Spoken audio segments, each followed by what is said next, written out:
Hello बच्चों, Justin study care में एक बार फिर से आप सबका स्वागत है। आप देख रहे हैं यूट्यूब पे जस्टिन स्टडी केयर। यहाँ कक्षा 8वीं से कक्षा 10वीं तक का सभी विषयों का समाधान आसान भाषा में मिलता है। यदि आप भी चाहते हैं किसी भी विषय वस्तु का समाधान आपको सबसे पहले मिले तो इस चैनल को सब्सक्राइब अवश्य कर दें और अपने दोस्तों के साथ भी शेयर कर दें। आपको बताते चलूँ, आज जो मैं क्लास करवाने जा रहा हूँ 8वीं कक्षा का, ध्यान रखिएगा, कक्षा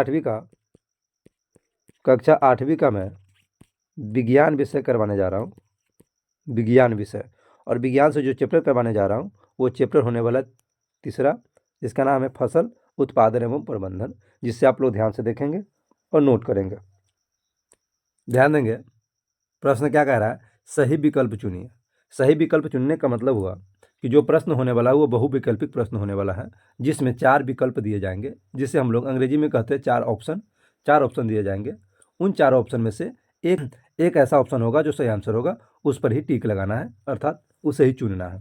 धान कौन सी फसल है, रबी फसल है या खरीफ फसल है या जायद फसल, यही हमें बताना है। तो आपको बता दूं, धान जो है, ध्यान रखेंगे, धान जो है वो खरीफ फसल है। ध्यान रखेंगे, धान जो है खरीफ फसल है। इस प्रकार से हम कह सकते हैं इसका सही आंसर होगा वो होगा ऑप्शन नंबर ख, खरीफ फसल। ध्यान देंगे। चलिए आगे देखेंगे। आगे प्रश्न क्या कह रहा है, चना की फसल है। आगे क्या कह रहा है, चना की फसल है। ऑप्शन है खरीफ फसल, रबी फसल, जायद फसल, इनमें से कोई नहीं। इसका सही आंसर होगा रबी फसल। ध्यान रखेंगे, चना जो है वो रबी फसल है। ध्यान रखेंगे। आगे प्रश्न क्या कह रहा है, उर्वरक है। ऑप्शन है कार्बनिक पदार्थ, अकार्बनिक लवण, क एवं ख दोनों, इनमें से कोई नहीं। इसका सही आंसर होगा ऑप्शन नंबर ख, अकार्बनिक लवण। ध्यान रखिएगा, उर्वरक जो है वो अकार्बनिक लवण है। ध्यान रखेंगे, अकार्बनिक लवण है। चलिए देखते हैं आगे। चलिए आगे देखेंगे क्या कह रहा है, खरपतवार हटाने को कहते हैं। ऑप्शन है जुताई, सिंचाई, निराई, कटाई। इसका सही आंसर होगा ऑप्शन नंबर ग, निराई।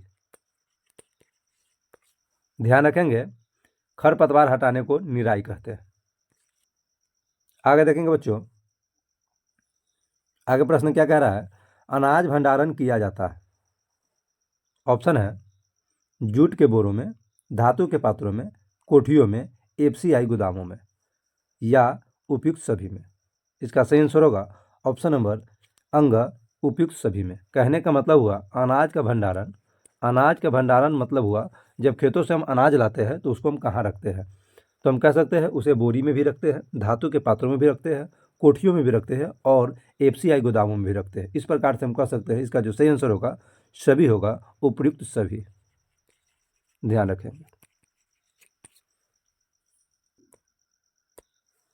प्रश्न 2 देखेंगे, रिक्त स्थानों की पूर्ति कीजिए। अर्थात जो खाली जगह है वहाँ पे सुटेबल जो शब्द है वही भरना है। ध्यान रखेंगे। जैसा कह रहा है, मिट्टी को उलटने पलटने की प्रक्रिया डैश कहलाती है। यहाँ पे जो भराएगा उसे हम कहेंगे जुताई। ध्यान रखेंगे, मिट्टी को उलटने पलटने की प्रक्रिया जुताई कहलाती है। जैसे कि हम खेतों में जब जुताई करते हैं तो मिट्टी को उल्टा और पलटा जाता है, अतः हम कह सकते हैं मिट्टी को उलटने पलटने की प्रक्रिया जुताई कहलाती है। आगे देखेंगे क्या कह रहा है, खाद पदार्थों का मिश्रण है। अर्थात खाद डैश पदार्थों का मिश्रण है। यहाँ पे जो भराएगा वो भराएगा रासायनिक। ध्यान रखेंगे, रासायनिक। ध्यान रखेंगे, रासायनिक यहाँ पे भराएगा।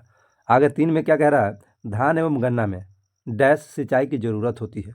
यहाँ जो भराएगा, ध्यान रखेंगे, अधिक। ध्यान रखिएगा, धान की फसल और गन्ने की फसल में सिंचाई की अधिक मात्रा में जरूरत होती है। चलिए आगे देखेंगे, केंचुओं को किसानों का डैश कहा जाता है। ध्यान रखिएगा, केंचुओं को किसानों का मित्र कहा जाता है। यहाँ जो भराएगा वो मित्र भराएगा। आगे देखेंगे, फलदार पौधों को पानी देने का सबसे अच्छा तंत्र है। इसका सही आंसर होगा ड्रिप तंत्र। ध्यान रखेंगे, ड्रिप तंत्र। चलिए आगे चलते हैं।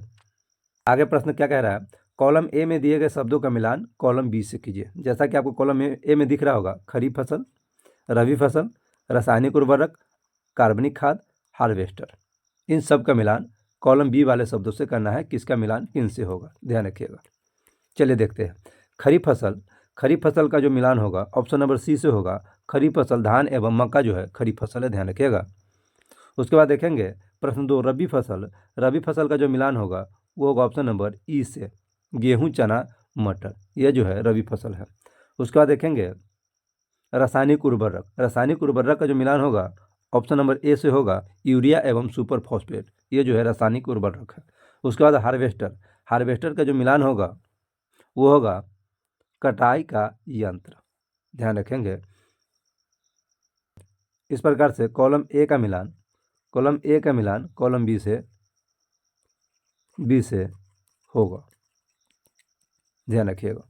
चलिए चलते हैं आगे, देखेंगे प्रश्न क्या कह रहा है, निम्नलिखित प्रश्नों को उत्तर दीजिए। आगे देखेंगे प्रश्न एक क्या कह रहा है, सब्जेक्टिव टाइप प्रश्न है ये, ध्यान देंगे। यह जो है सब्जेक्टिव टाइप प्रश्न है, इससे पहले जितने हमने किया वो सारे के सारे ऑब्जेक्टिव टाइप प्रश्न था। अब हम जो करने जा रहे हैं वो होगा सब्जेक्टिव टाइप प्रश्न। यहाँ क्या कह रहा है प्रश्न, सिंचाई किसे कहते हैं, इसकी आवश्यकता क्यों होती है। चलिए देखेंगे इसका आंसर। पौधों को जीवित रहने के लिए बीजों के अंकुरन से लेकर फसल तैयार होने के कुछ पहले तक या कुछ पौधे में एक फल टूटा तो दूसरा लगा, वो ऐसे पौधे में निरंतर पानी की आवश्यकता होती है। पौधों के जिन पोषक तत्वों की जरूरत होती है वे पानी में घुलकर जड़ों द्वारा पौधों को विभिन्न अंगों तक पहुँचते हैं। पौधों में लगभग 90% जल होता है। अच्छी फसल उत्पादन के लिए फसलों को विभिन्न अंतराल पर पानी देना ही सिंचाई कहलाता है। सिंचाई की आवश्यकता को इस प्रकार प्रकट किया जा सकता है। फलों को देखेंगे, अंकुरन के लिए, पौधों की वृद्धि के लिए, पत्ती तथा टहनी में वृद्धि के लिए, भोजन तैयार करने में, फूल तथा फलों में वृद्धि के लिए, इन सभी के लिए सिंचाई की जरूरत होती है, ध्यान रखेंगे। आगे देखेंगे प्रश्न क्या कह रहा है, खाद एवं उर्वरक में क्या अंतर है। देखेंगे आंसर। सबसे पहले खाद को देखेंगे। क्या कह रहा है, खाद एक प्राकृतिक पदार्थ है जो गोबर, मानव अपशिष्ट एवं पौधों के अवशेषों के विघटन से प्राप्त होता है। खाद खेतों में बनाई जाती है। खाद में मिट्टी की ह्यूमस प्रचुर मात्रा में होती है। खाद में पादप पोषक कम मात्रा में होता है, जबकि उर्वरक प्रायः अकार्बनिक लवण है। उर्वरक का उत्पादन फैक्ट्रियों में होती है। उर्वरक से मिट्टी को ह्यूमस प्राप्त नहीं होती है। उर्वरक में पादप पोषक जैसे नाइट्रोजन, फॉस्फोरस एवं पोटेशियम प्रचुर मात्रा में होती है। यही था खाद और उर्वरक में अंतर, जिसे आप लोग नोट करेंगे और याद करेंगे।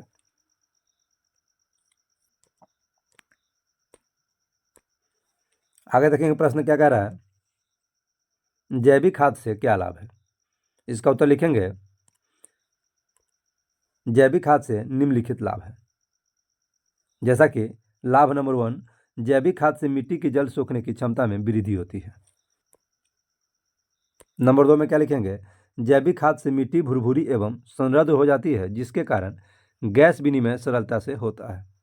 आगे लिखेंगे नंबर 3 में, जैविक खाद से मित्र जीवाणु की संख्या में वृद्धि होती है।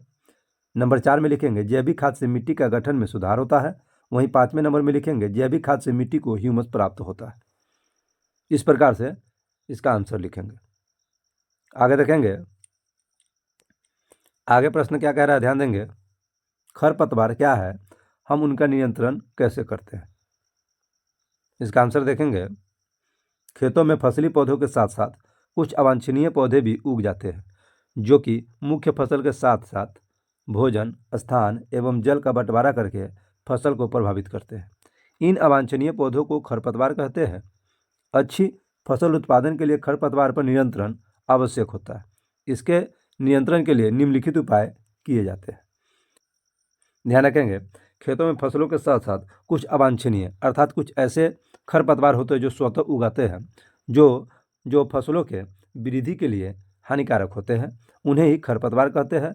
और उनका नियंत्रण बहुत ही जरूरी होता है और उसके नियंत्रण के लिए निम्नलिखित उपाय किए जाते हैं। जैसा कि देखेंगे, खेतों की जुताई करके, खुरपी या हाथ से निकालकर, रसायनों का प्रयोग करके। खेतों की जुताई करके भी निकाला जा सकता है, खुरपी या हाथ से भी निकाला जा सकता है, रसायनों का प्रयोग करके भी निकाला जा सकता है, ध्यान रखेंगे।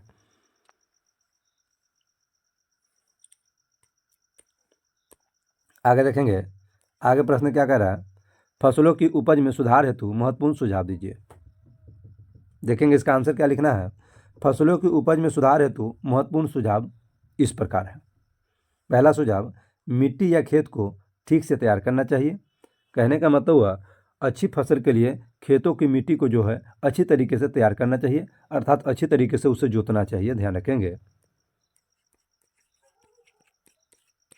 जोतने को ही हम कहते हैं मिट्टी को तैयार करना। ध्यान रखेंगे।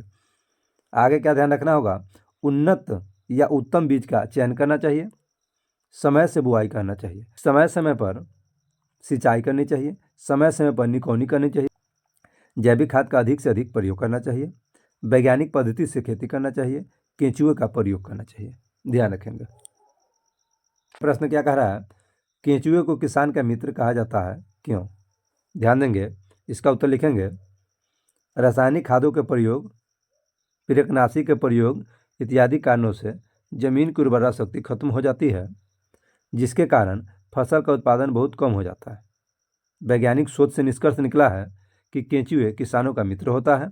केंचुए भोजन के रूप में मिट्टी को ग्रहण करता है और उसमें रासायनिक अधिकता को कम कर मल के रूप में बाहर निकाल देता है। निश्चित भूभाग में निश्चित मात्रा में केंचुए को डालकर उसकी उर्वरा शक्ति को वापस लाया जा सकता है। इतना ही नहीं, बहुत कम खर्च में केंचुए को उपलब्ध किया जा सकता है। इन सभी कारणों से केंचुए को किसान का मित्र कहा जाता है। ध्यान देंगे।